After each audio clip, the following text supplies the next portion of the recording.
রামকৃষ্ণ মণ্ডল কিষাণ মোর্চার কার্যনির্বাহী সভা মণ্ডল কিষাণ মোর্চার সভাপতি বিজিত ভট্টাচার্যের সভাপতিত্বে রামকৃষ্ণনগর মণ্ডল কার্যালয়ে রবিবার অনুষ্ঠিত হয়।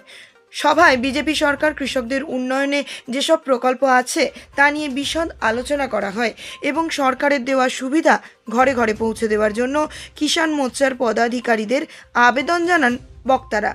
এছাড়া আসন্ন লোকসভা নির্বাচনে বিজেপি প্রার্থীকে জয়ী করার জন্য কালবিলম্ব না করে মাঠে ঝাঁপিয়ে পড়ার আহ্বান জানানো হয়।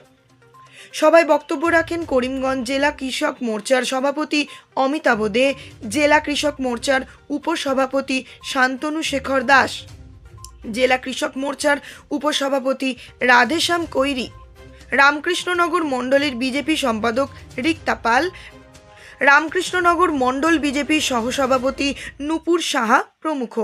অনুষ্ঠানের শুরুতে প্রদীপ প্রজ্বলন করে কার্যনির্বাহী সভার শুভারম্ভ করেন অতিথিরা।